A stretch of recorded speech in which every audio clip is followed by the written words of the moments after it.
O céu e o inferno, capítulo 4. O inferno. Intuição das penas futuras. Desde todas as épocas, o homem acreditou por intuição que a vida futura seria feliz ou infeliz, conforme o bem ou o mal praticado neste mundo. A ideia que ele faz, porém, dessa vida está em relação com o seu desenvolvimento, senso moral e noções mais ou menos justas do bem e do mal. As penas e recompensas são o reflexo dos instintos predominantes. Os povos guerreiros fazem consistir a suprema felicidade nas honras conferidas à bravura.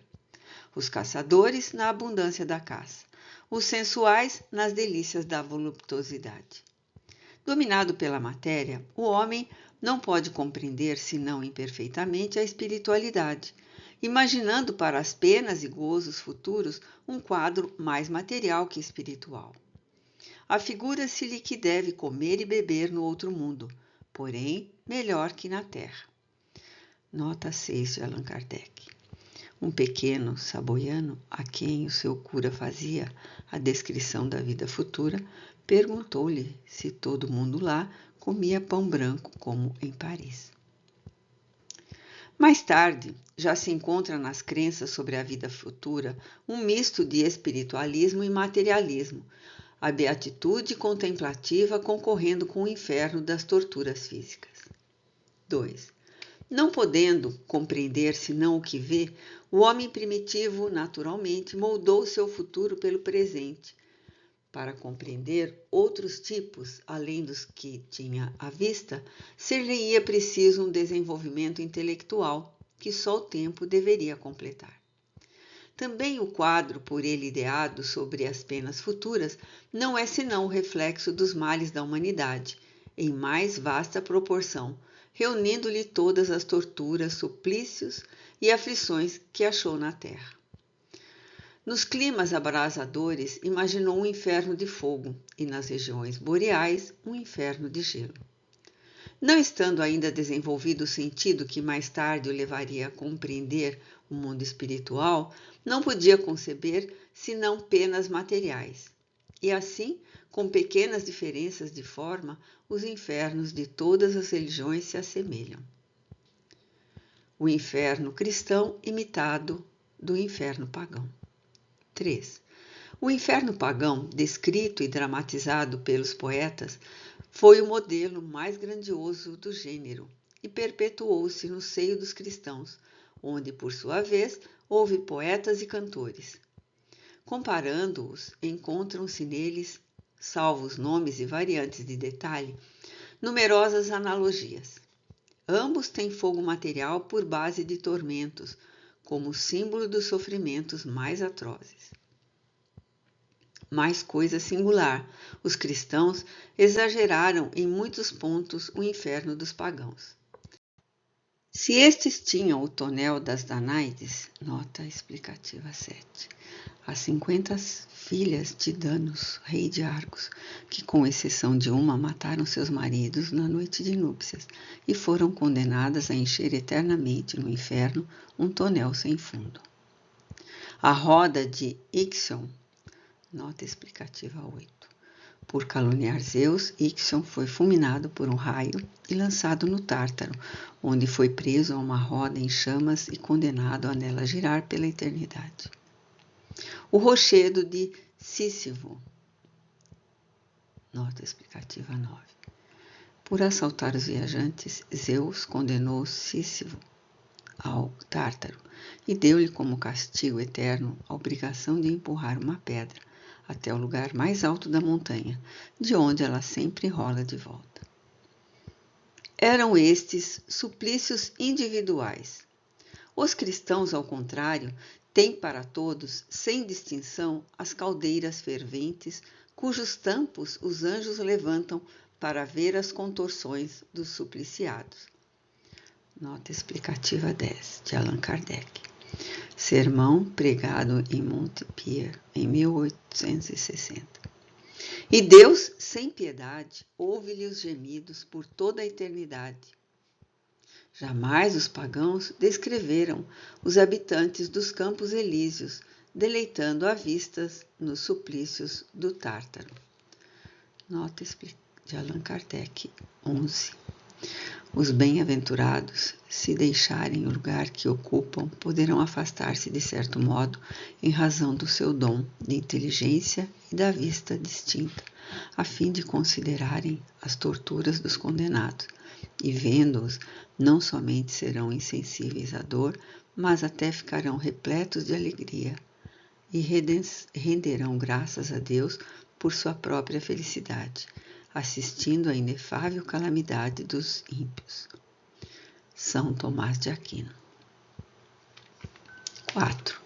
Os cristãos têm como pagãos o seu rei dos infernos, Satã, com a diferença, porém, de que Plutão se limitava a governar o sombrio império, que lhe coubera em partilha sem ser mau. Retinha em seus domínios os que haviam praticado o mal, porque essa era a sua missão, mas não induzia os homens ao pecado para desfrutar, tripudiar dos seus sofrimentos. Satã, no entanto, recruta vítimas por toda a parte e regozija-se ao atormentá-las com uma legião de demônios armados de forcados a revolvê-las no fogo. Já se tem discutido seriamente sobre a natureza desse fogo, que queima, mas não consome as vítimas. Tem-se mesmo perguntado se seria um fogo de betume. Nota de Allan Kardec, 12. Sermão pregado em Paris, em 1861. O inferno cristão nada cede, pois ao inferno pagão. 5. As mesmas considerações que entre os amigos tinham feito localizar o reino da felicidade fizeram circunscrever igualmente o lugar dos suplícios. Tendo-se colocado primeiro nas regiões superiores, era natural reservar aos segundos lugares inferiores, isto é, o centro da terra, para onde se acreditava servirem de entrada certas cavidades sombrias de aspecto terrível. Os cristãos também colocaram aí, por muito tempo, a habitação dos condenados. A este respeito, frisemos ainda outra analogia. O inferno dos pagãos continha de um lado os campos elíseos e do outro o Tártaro. O Olimpo, morada dos deuses e dos homens divinizados, ficava nas regiões superiores.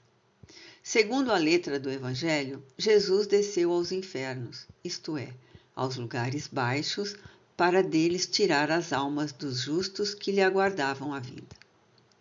Os infernos não eram, portanto, um lugar unicamente de suplício. Estavam, tal como para os pagãos, nos lugares baixos. A morada dos anjos, assim como o Olimpo, era nos lugares elevados.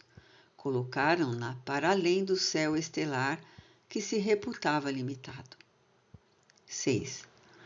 Esta mistura de ideias cristãs e pagãs nada tem de surpreendente. Jesus não podia, de um só golpe, destruir inveteradas crenças, faltando aos homens conhecimentos necessários para conceber a infinidade do espaço e o número infinito dos mundos. A Terra, para eles, era o centro do universo. Não lhe conheciam a forma nem a estrutura internas. Tudo se limitava ao seu ponto de vista. As noções do futuro não podiam ir além dos seus conhecimentos. Jesus encontrava-se, pois, na impossibilidade de os iniciar no verdadeiro estado das coisas. Mas não querendo, por outro lado, com sua autoridade sancionar preconceitos, absteve-se de os retificar, deixando ao tempo essa missão. Ele limitou-se a falar vagamente da vida bem-aventurada, dos castigos reservados aos culpados, sem referir-se jamais aos seus ensinos e castigos e suplícios corporais, que constituíram para os cristãos um artigo de fé. Eis aí como as ideias do inferno pagão se perpetuaram até os nossos dias. E foi preciso a difusão das modernas luzes, o desenvolvimento geral da inteligência humana para se lhe fazer justiça. Como, porém, nada de positivo houvesse substituído as ideias recebidas, ao longo período de uma crença cega, sucedeu transitoriamente o período de incredulidade e que vem por termo a nova revelação. Era preciso demolir para reconstruir, visto como é mais fácil insinuar ideias justas aos que em nada creem, sentindo que algo lhes falta do que fazê-los ao que possuem uma ideia robusta, ainda que absurda. 7. Localizados o céu e o inferno, as seitas cristãs foram levadas a não admitir para as almas senão duas situações extremas: a felicidade perfeita e o sofrimento absoluto. O purgatório é apenas uma posição intermediária e passageira, ao sair da qual as almas passam, sem transição, à mansão dos justos. Outra não pode ser a hipótese, dada a crença na sorte definitiva da alma após a morte. Se não há mais de duas habitações, e dos eleitos e dos condenados, não se podem admitir muitos graus em cada uma, sem admitir a possibilidade de os franquear, e, conseguintemente, o progresso. Ora, se há progresso, não há sorte definitiva, e se há sorte definitiva, não há progresso. Jesus resolveu a questão quando disse: há muitas moradas na casa de meu Pai. Nota de Allan Kardec 15, capítulo 3 de O Evangelho segundo o Espiritismo. João, capítulo 14, versículo 2. Os limbos. 8. É verdade que a Igreja admite uma posição especial em casos particulares. As crianças falecidas em tenra idade, sem fazer mal algum, não podem ser condenadas ao fogo eterno, mas também, não tendo feito bem, não lhes assiste direito à felicidade suprema. Ficam nos limbos, diz-nos a Igreja, nessa situação jamais definida, na qual, se não sofrem, também não gozam da bem-aventurança. Esta, sendo tal sorte irrevogavelmente fixada, fica-lhes defesa para sempre. Tal privação importa, assim, um suplício eterno, e tanto mais imerecido, quanto é certo não ter dependido dessas almas que as coisas assim sucedessem. O mesmo se dá quanto ao selvagem que, não tendo recebido a graça do batismo e as luzes da religião, peca por ignorância, entregue aos instintos naturais. Certo este não tem a responsabilidade e o mérito cabíveis ao que procede, com o conhecimento de causa. A simples lógica repele uma tal doutrina em nome da justiça de Deus, que se contém integralmente nestas palavras do Cristo: a cada um segundo as suas obras. Obras, sim, boas ou más, porém praticadas voluntária e livremente, únicas que comportam responsabilidade. Neste caso, não podem estar a criança, o selvagem, e tampouco aquele que não foi esclarecido. Quadro do inferno pagão. 9. O conhecimento do inferno pagão nos é fornecido quase exclusivamente pela narrativa dos poetas. Homero e Virgílio dele deram a mais completa descrição, devendo, contudo, levar-se em conta as necessidades poéticas impostas à forma. A descrição de Fénelon, no Aventuras de Telemaco, posto que aurida na mesma fonte quando as crenças fundamentais têm a simplicidade mais concisa da prosa. Descrevendo o aspecto lúgubre dos lugares, preocupa-se principalmente em realçar o gênero de sofrimento dos culpados, estendendo-se sobre a sorte dos maus reis com vista à instrução do seu régio discípulo. Por muito popular que seja esta obra, nem todos têm presente à memória a sua descrição, ou não meditaram sobre ela de modo a estabelecer comparação. E assim acreditamos de utilidade reproduzir os tópicos que mais diretamente interessam ao nosso assunto, isto é, os que se referem especialmente às penas individuais. 10. Ao entrar, Telêmaco Nota explicativa 14. Personagem da Odisseia, filho de Odisseus e Penélope. Ouve gemidos de uma sombra inconsolável. Qual é, pergunta-lhe, a vossa desgraça? Quem fostes na terra? Nabofarzã, respondeu a sombra, rei da soberba Babilônia. Ao ouvir meu nome, tremiam todos os povos do Oriente. Fazia-me adorar pelos babilônios num templo todo de mármore, representado por uma estátua de ouro, e cujos pés se queimavam à noite, e dia os preciosos perfumes da Etiópia. Jamais alguém ousou contradizer-me, sem de pronto ser punido. Inventavam-se dia a dia prazeres novos para tornar minha vida mais e mais deliciosa. Moço e robusto, infelizmente, quantos prazeres me restavam ainda por usufruir no trono. Mas certa mulher que eu amava e que não me correspondia fez-me sentir claramente que eu não era um deus. Envenenou-me e nada mais sou. As minhas cinzas foram ontem encerradas com pompa em urna de ouro. Choraram, arrancaram cabelos, pretenderam fingidamente atirar-se às chamas da minha fogueira, a fim de morrerem comigo. Vão ainda gemer junto do túmulo das minhas cinzas, mas ninguém me deplora. A minha memória horroriza a própria família, enquanto aqui embaixo sofro já horríveis suplícios. Telêmaco, compungido ante esse espetáculo, diz-lhe: Éreis vós verdadeiramente feliz durante o vosso reinado?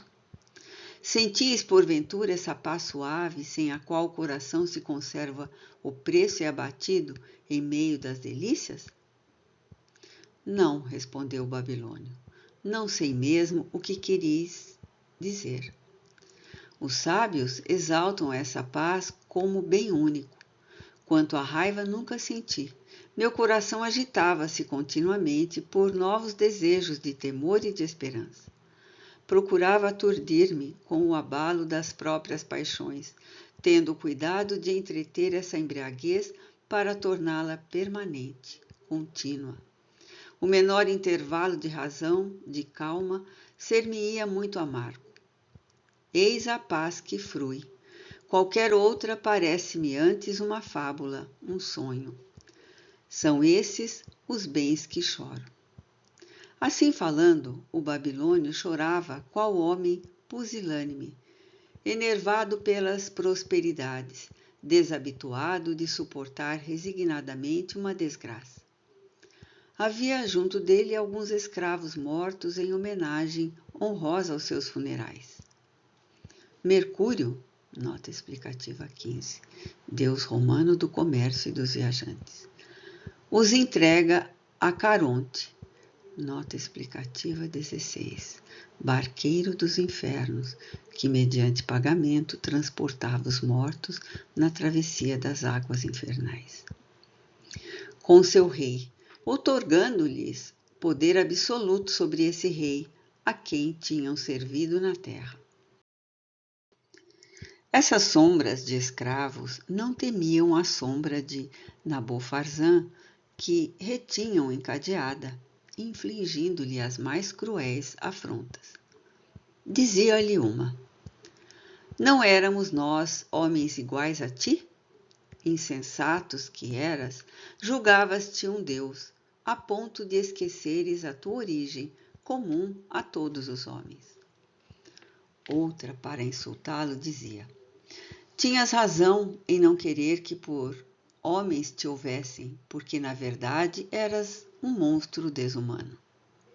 Ainda outra: Então, onde estão agora os seus aduladores?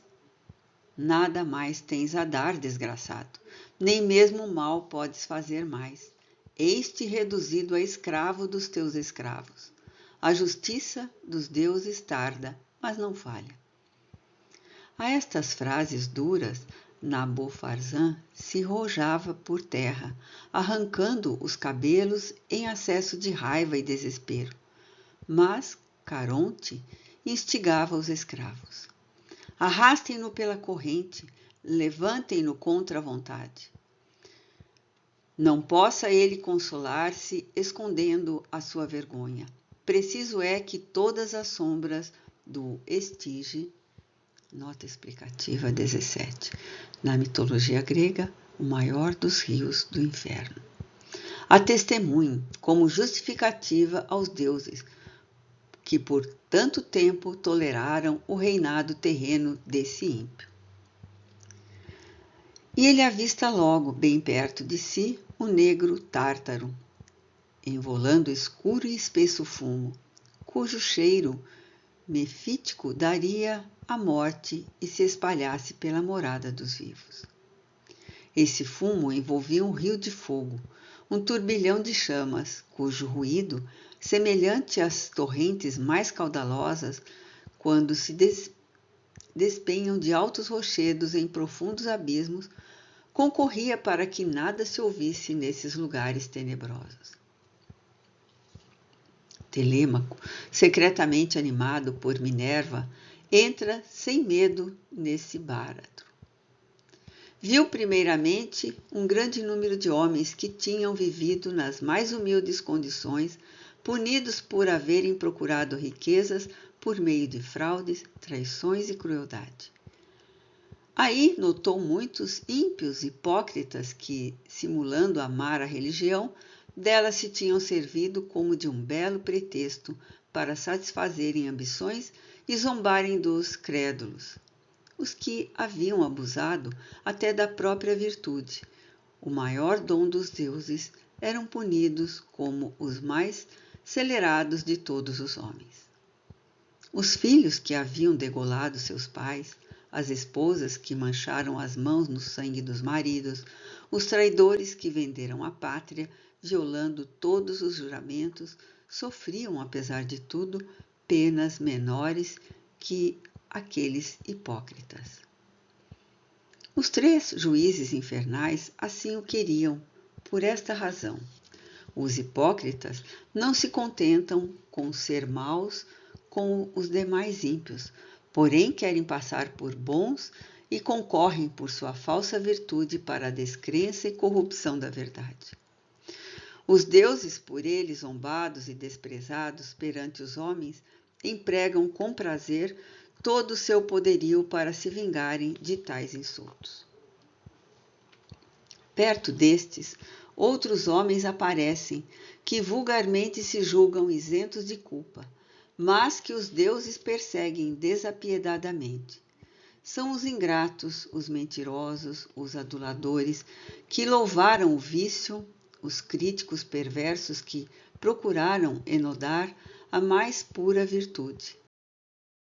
Enfim, aqueles que, julgando temerariamente das coisas, sem as conhecer a fundo, prejudicaram por isso a reputação dos inocentes. Telêmaco, vendo os 3 juízes sentados a condenarem um homem, ousou perguntar-lhes quais os seus crimes. O condenado, tomando a palavra, de pronto exclamava: Nunca fiz mal algum. Todo o meu prazer era praticar o bem. Fui sempre generoso, justo, liberal e compassivo. Que se pode, pois, isso exprobrar-me? Minos então lhe disse: Nenhuma acusação se te faz quanto aos homens, porém a estes menos não devias que aos deuses? Que justiça, pois, é essa de que te vanglorias? Para com os homens que nada são, nada faltaste jamais a qualquer dever. Foste virtuoso, é certo, mas só atribuíste esta virtude a ti próprio, esquecendo os deuses que te daram, tudo porque querias gozar do fruto da tua virtude encerrado em ti mesmo. Foste a tua divindade. Mas os deuses que tudo fizeram, e o fizeram para si, não podem renunciar aos seus direitos. E pois que quiseste pertencer-te, e não a eles, entregar-te-ão a ti mesmo, esquecidos de ti, como deles te esquecestes. Procura agora, se podes, o consolo em teu próprio coração. este agora para sempre separado dos homens, aos quais querias agradar. Este só contigo, tu que eras o teu ídolo. Fica sabendo que não há verdadeira virtude sem respeito e amor aos deuses, a quem tudo é devido. A tua falsa virtude, que por muitos anos deslumbrou os ingênuos, vai ser confundida. Não julgando os homens o vício e a virtude, senão pelo que lhes agrada ou os incomoda, são cegos quanto ao bem e quanto ao mal. Aqui uma luz divina derroga seus julgamentos artificiais, condenando muita vez o que eles admiram e outras vezes justificando o que condenam. A estas palavras, o filósofo, como que ferido por um raio, mal podia suster-se. O deleite que tivera outrora em rever a sua moderação, a coragem, as inclinações generosas, transformavam-se em desespero. A visão do próprio coração inimigo dos deuses promove-lhe suplícios. Vê e não pode deixar de se ver. Vê a vaidade dos preconceitos humanos aos quais buscava lisonjear em todas as suas ações. Opera-se uma revolução radical em todo o seu íntimo, como se lhe revolvessem todas as entranhas. Reconhece-se outro, não encontra apoio no coração.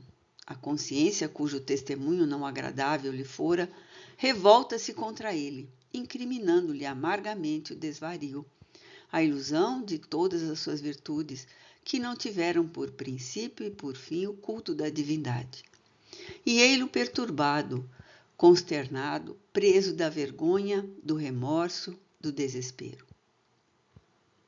As fúrias, nota explicativa 18, 3 deusas gregas da vingança, Alecto, Tisífone e Megera.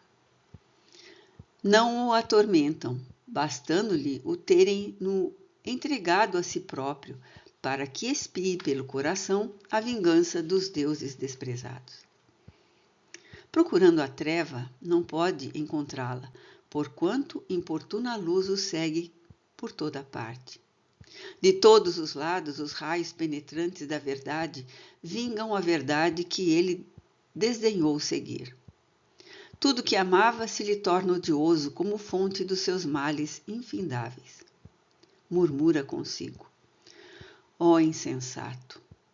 Não conheci, pois, nem os deuses, nem os homens, nem a mim mesmo, porque jamais amei o verdadeiro e único bem. Todos os meus passos foram tresloucados. A minha sabedoria não passava de loucura, a minha virtude, mas não era que o orgulho impiedoso e cego. Eu era, enfim, o meu ídolo. Finalmente reconheceu Telêmaco os reis condenados por abuso de poder. De um lado, vingadora fúria apresentava-lhe em espelho a refletir a monstruosidade dos seus vícios.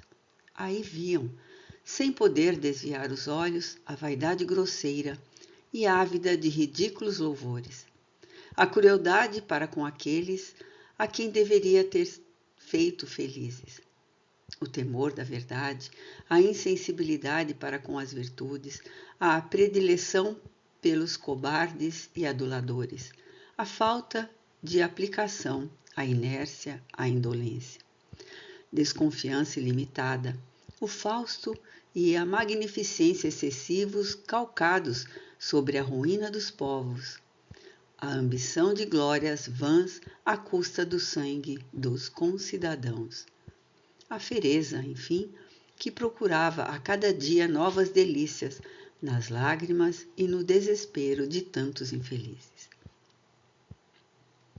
Esses reis reviam-se constantemente nesse espelho, achando-se mais monstruosos e horrendos que a própria quimera. Nota explicativa 19. Na mitologia grega, monstro fabuloso representado com cabeça de leão, dorso de cabra e cauda de serpente ou dragão. Vencida por Belerofonte, nota 20, o herói mitológico, filho de Poseidon, montou Pégaso, o cavalo alado, e matou a quimera. Que a Hidra de Lerna, nota explicativa 21, na mitologia grega, serpente monstruosa com 7 cabeças, que renasciam tão logo eram cortadas. Abatida por Hércules, nota explicativa 22, herói romano, deus protetor da agricultura, do comércio e dos exércitos. E que Cérberum, nota explicativa 23, cão tricéfalo, guardião dos infernos. Vomitando por suas 3 goelas um sangue negro e venenoso, capaz de empestar toda a raça de mortais que vivem sobre a terra. De outro lado, outra fúria lhe repetia injuriosamente todos os louvores que os lisonjeiros lhe dispensavam em vida, e mostrava-lhes ainda outro espelho, em que se viam tais como a lisonja os pintara. Da antítese dos 2 quadros brotava o suplício do amor próprio. Era para notar que os piores dentre esses reis foram os que tiveram maiores e mais fulgentes louvores durante a vida. Por isso que os maus são mais temidos que os bons e exigem impudicamente as vis adulações dos poetas e oradores do seu tempo. Na profundeza dessas trevas, onde só insultos e escárnios padecem, ouvem-se-lhe os gemidos agoniados. Nada os cerca que os não repila, contradiga e confunda em contraste ao que supunham na vida, zombando dos homens, convictos de que tudo era feito para servi-los.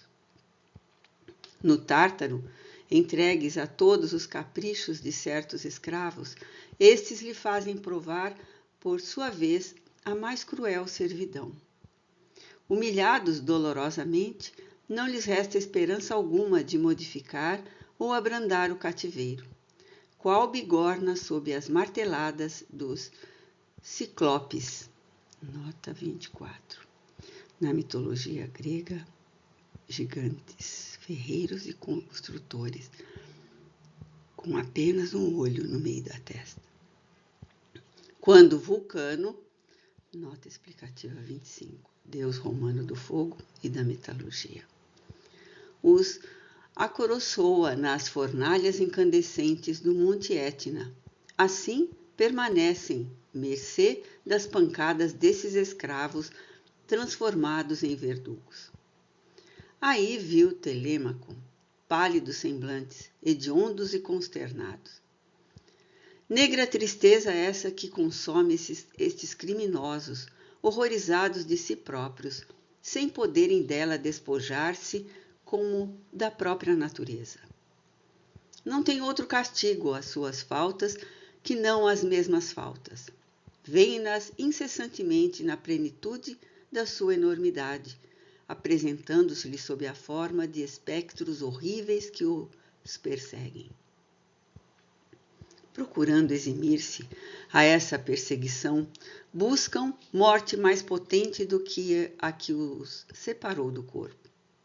Desesperados, invocam uma morte capaz de extinguir-lhes a consciência. Pedem aos abismos que os absorvam, a fim de se furtarem aos raios vingadores da verdade que os atormenta. Mas continuam votados à vingança que sobre eles destila gota a gota e que jamais estancará. A verdade que temem ver constitui-se em suplício. Veem-na, contudo, e só têm olhos para vê-la erguer-se contra eles, ferindo-os, despedaçando-os, arrancando-os de si mesmos, como o raio, sem nada destruir-lhes exteriormente, a penetrar-lhes o âmago das entranhas.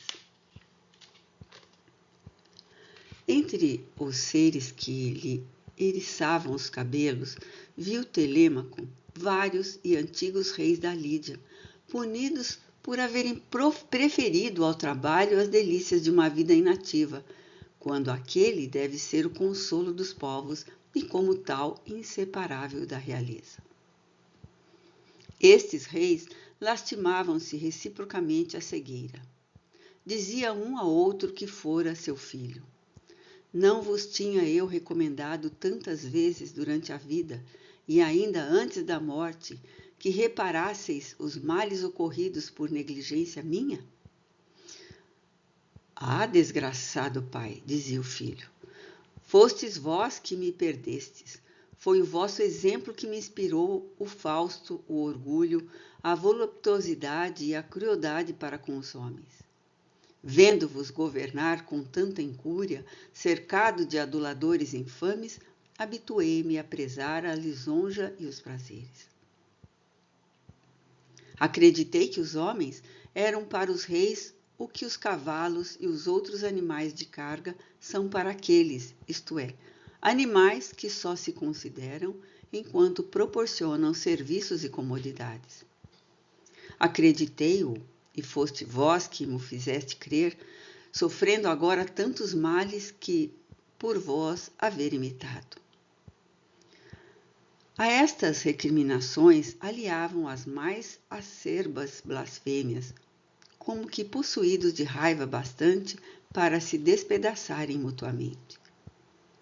Quais notívagos mochos em torno desses reis corvejavam as suspeitas cruéis, os vãos receios e desconfianças que vingam os povos da dureza de seus reis, a ganância insaciável das riquezas, a falsa glória sempre tirânica e a moleza displicente que duplica os sofrimentos sem a compensação de sólidos prazeres. Viam-se muitos desses reis severamente punidos, não por males que tivessem feito, mas por terem negligenciado o bem que poderiam e deveriam fazer. Todos os crimes dos povos provenientes da desídia na observância das leis eram imputados aos reis, que não devem reinar senão para que as leis exerçam seu ministério. Imputavam-se-lhes também todas as desordens decorrentes do fausto, do luxo e dos demais excessos que impelem os homens à violência, instigando-os à aquisição de bens com o desprezo das leis. Sobretudo, recaía o rigor sobre os reis que, em vez de serem bons e vigilantes, pastores dos povos, só cuidavam de devastar o rebanho, quais lobos devoradores.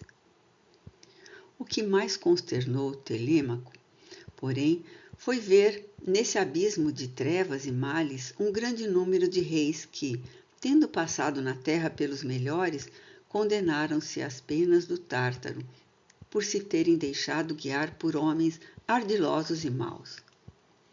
Tal punição correspondia aos males que tinham deixado praticar em nome da sua autoridade. Ademais, a maior parte desses reis não foram nem bons nem maus, tal a sua fraqueza. Não os atemorizava a ignorância da verdade, e assim como nunca experimentaram o prazer da virtude, jamais poderiam fazê-lo consistir na prática do bem. Esboço do inferno cristão. 11.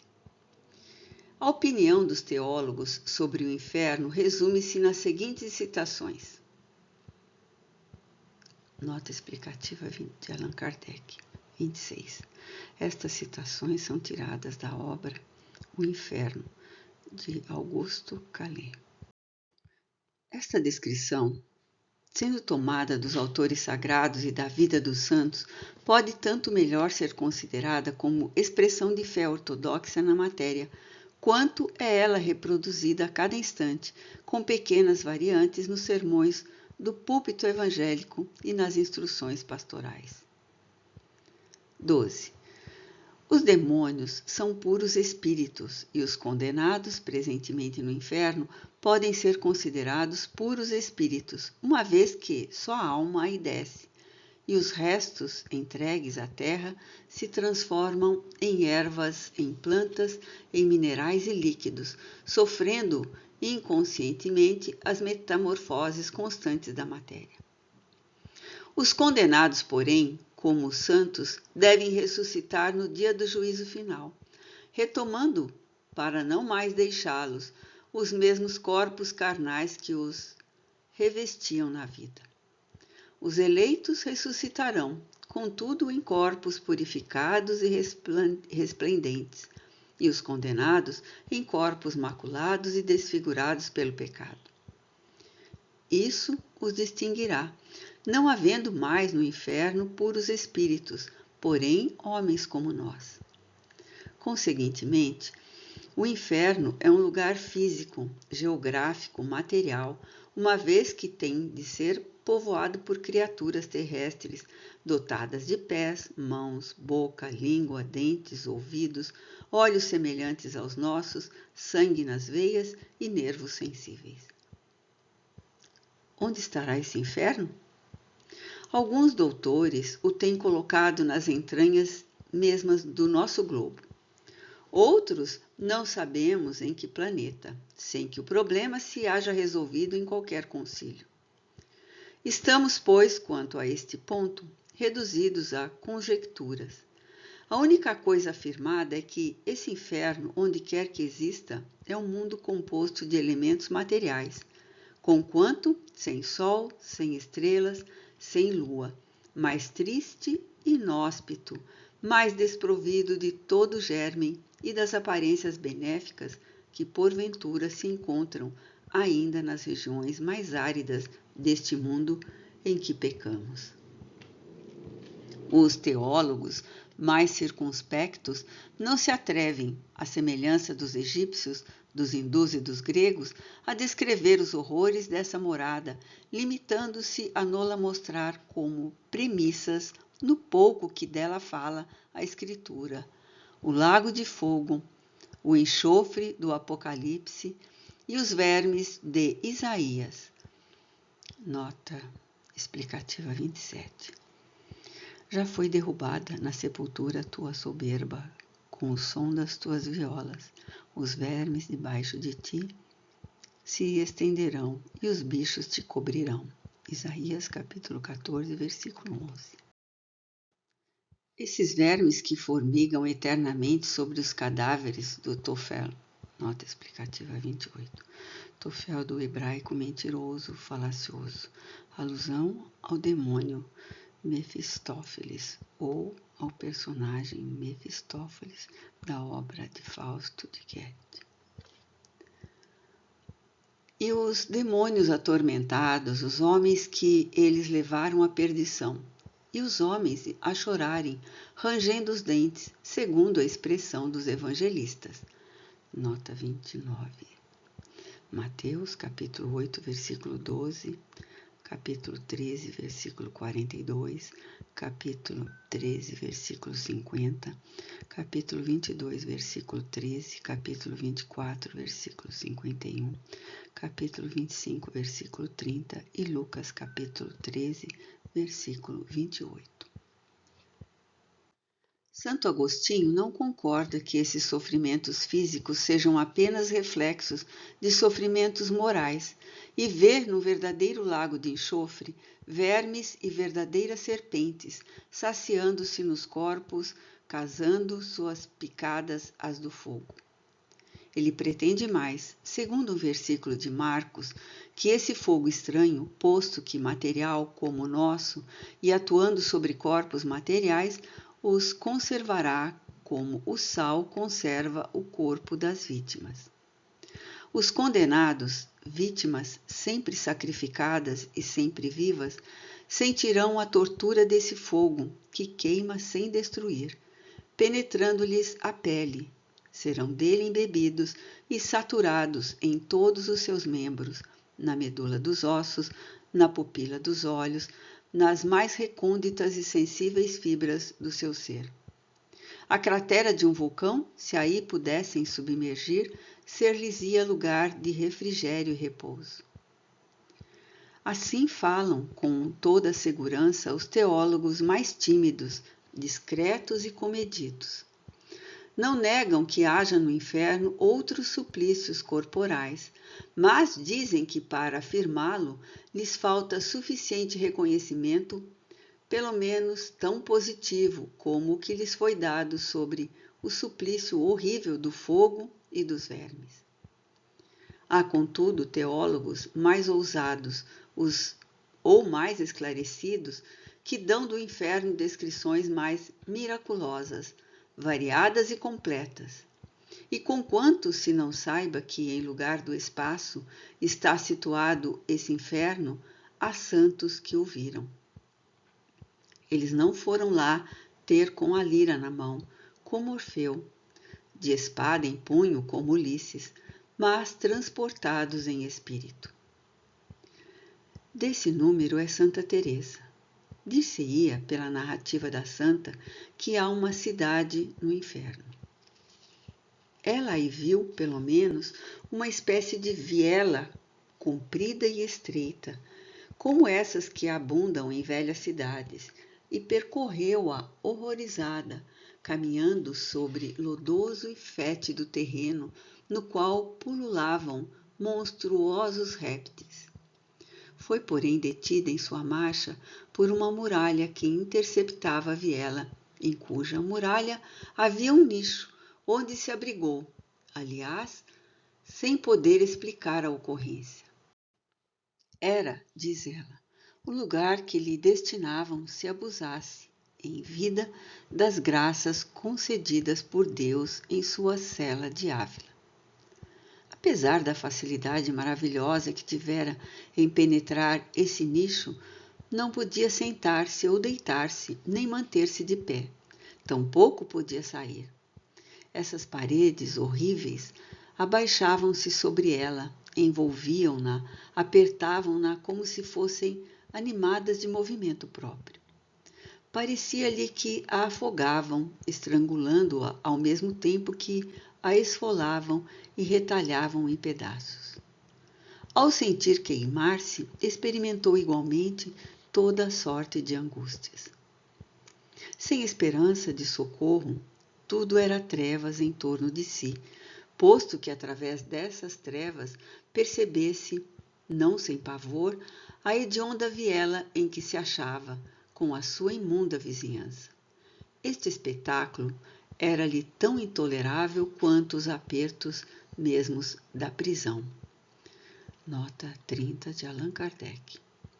Nesta visão se reconhecem todos os caracteres dos pesadelos, sendo provável que fosse deste gênero de fenômeno o acontecido a Santa Teresa.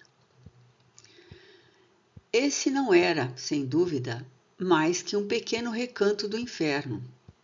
Outros viajantes espirituais foram mais favorecidos, pois viram grandes cidades no inferno, quais enormes braseiros, Babilônia e Nínive. A própria Roma, com seus palácios e templos abrasados, acorrentados todos aos habitantes. Traficantes em seus balcões, sacerdotes reunidos a cortesãos em salas de festim, chumbados às cadeiras ululantes, levando aos lábios rubras taças chamejantes. Criados genuflexos em ferventes cloacas, braços distendidos e príncipes de cujas mãos escorria em lava devoradora o ouro derretido. Outros viram no inferno planícies sem fim, cultivadas por camponeses famintos, que, nada colhendo desses campos fumegantes, dessas sementes estéreis, se entredevoravam, dispersando-se em seguida, tão numerosos como dantes, magros, vorazes e em bando, indo procurar ao longe, em vão, terras mais felizes. Outras colônias errantes de condenados os substituíam imediatamente. Ainda outros relatam que viram no inferno montanhas inçadas de precipícios, florestas gemibundas, poços secos, fontes alimentadas de lágrimas, ribeiros de sangue, turbilhões de neve em desertos de gelo, barcas tripuladas por desesperados, singrando mares sem praia. Viram, em uma palavra, tudo o que viam os pagãos, um lúgubre revérbero da terra com os respectivos sofrimentos naturais eternizados. e até calabouços, patíbulos e instrumentos de tortura forjados com nossas próprias mãos. Há, com efeito, demônios que, para melhor atormentarem os homens em seus corpos, tomam corpos.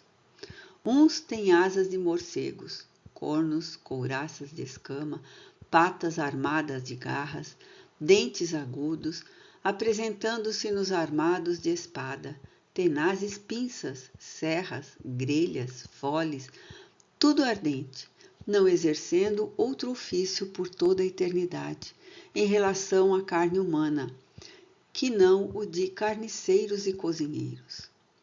Outros, transformados em leões ou víboras enormes, arrastam suas presas para cavernas solitárias.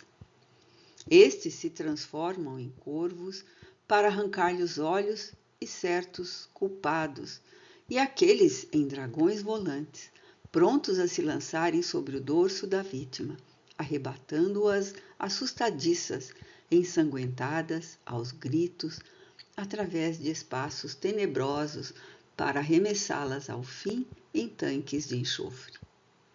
Aqui, nuvens de gafanhotos, de escorpiões gigantescos, cuja vista produz náuseas e calafrios, e o contato, convulsões.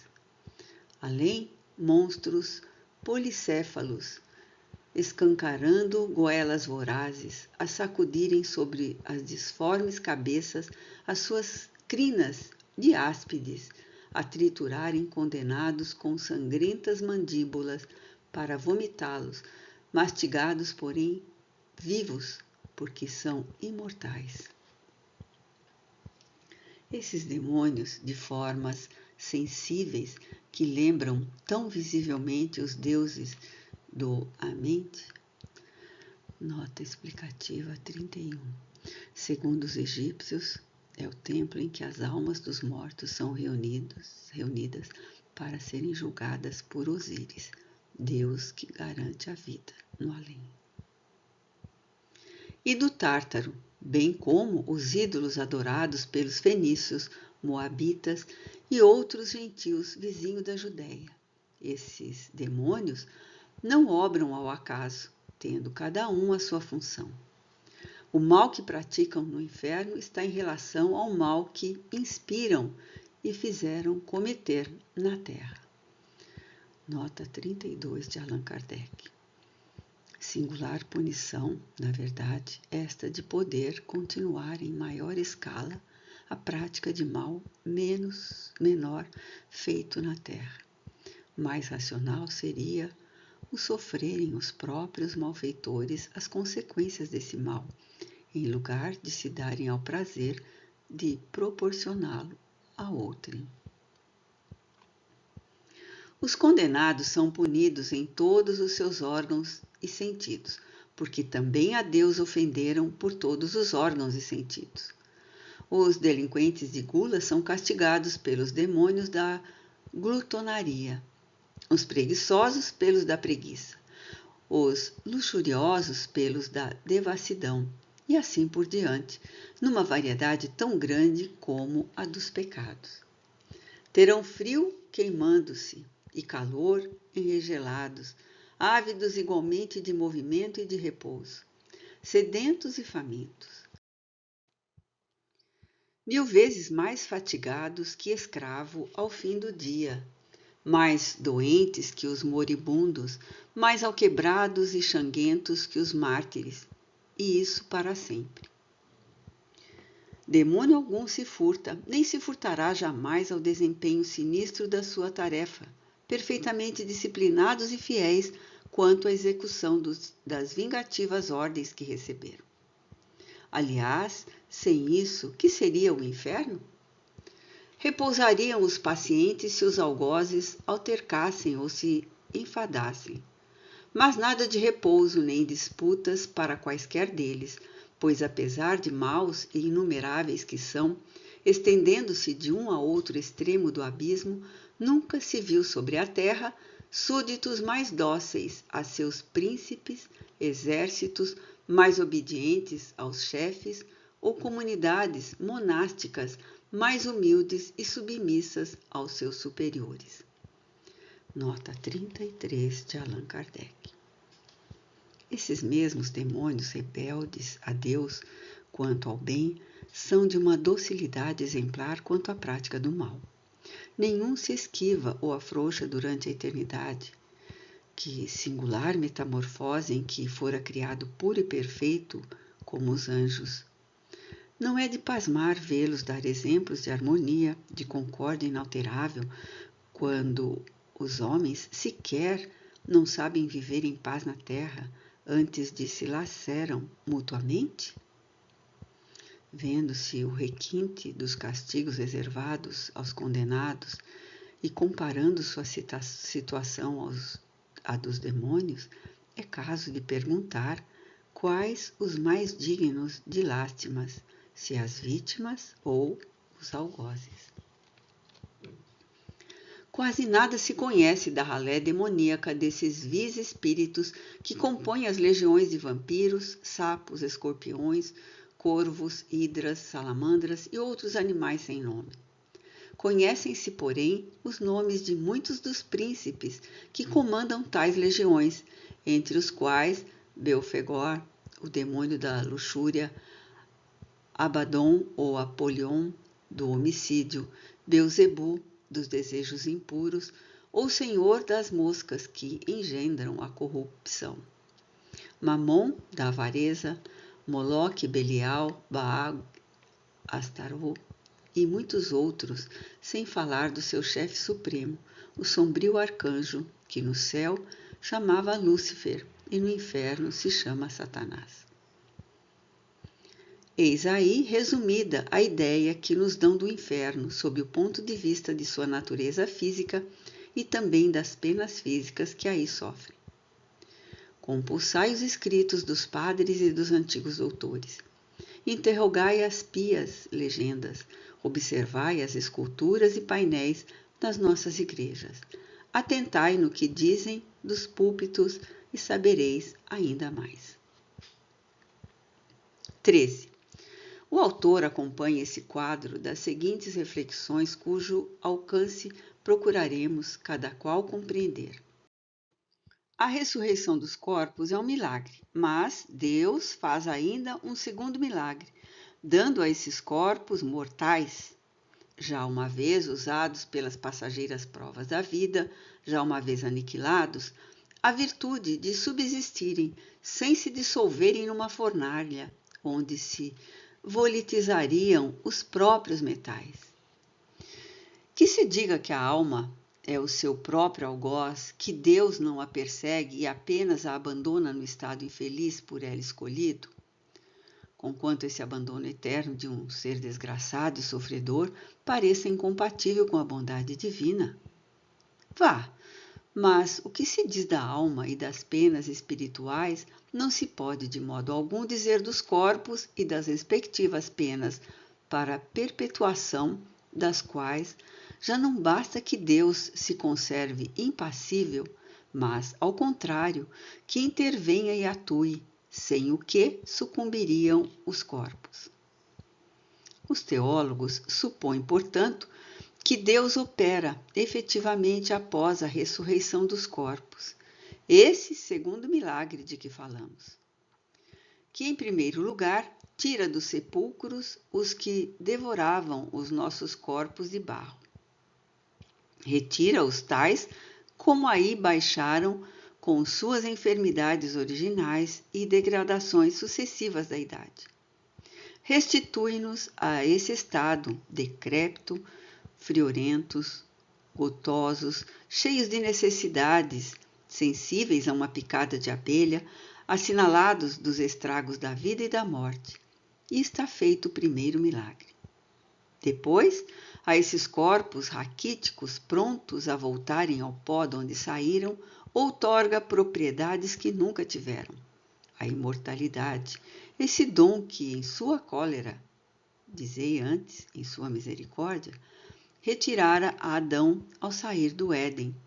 E eis completo o segundo milagre. Adão, quando imortal, era invulnerável, e deixando de ser invulnerável, tornou-se mortal. A morte seguia de perto a dor. A ressurreição não nos restabelece, pois nem nas condições físicas do homem inocente, nem nas do culpado, sendo antes uma ressurreição das nossas misérias somente, mas com o acréscimo de misérias novas, infinitamente mais horríveis. É de alguma sorte uma verdadeira criação. É a mais maliciosa que a imaginação tenha, porventura, ousado conceber. Deus muda de parecer e, para ajuntar-nos aos tormentos espirituais dos pecadores, tormentos carnais que possam durar eternamente, transforma de súbito, por efeito do seu poder, as leis e propriedades por ele mesmo estabelecida de princípio aos compostos materiais. Ressuscita carnes enfermas e corrompidas, e reunindo só por um nó indestrutível esses elementos que tendem por si mesmos a separar-se, mantém e perpetua contra a ordem natural essa podridão viva, lançando-a ao fogo, não para purificá-la, mas para conservá-la tal qual é, sensível, sofredora, ardente, horrível e, como a quer, imortal. Por este milagre se arvora Deus num dos algozes infernais, pois, se os condenados só a si podem atribuir seus males espirituais, em compensação, só a Deus poderão imputar os outros.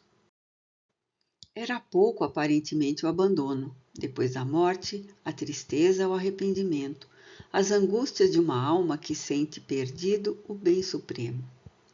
Segundo os teólogos, Deus irá buscá-las nessa noite, ao fundo desse abismo, chamando-as momentaneamente à vida, não para as consolar, mas para as revestir de um corpo horrendo, chamejante, imperecível, mais empestado que a túnica de Dejanira. Nota 34. Na mitologia grega, esposa de Hércules, que, abandonada por ele, provocou-lhe a morte enviando-lhe uma túnica envenenada, abandonando-as então para sempre.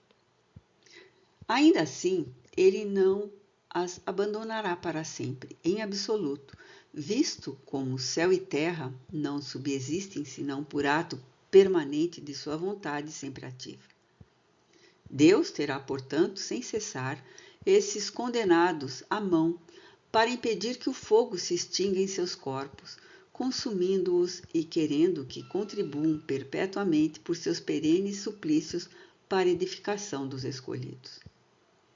14. Dissemos, e com razão, que o inferno dos cristãos excedera ao dos pagãos.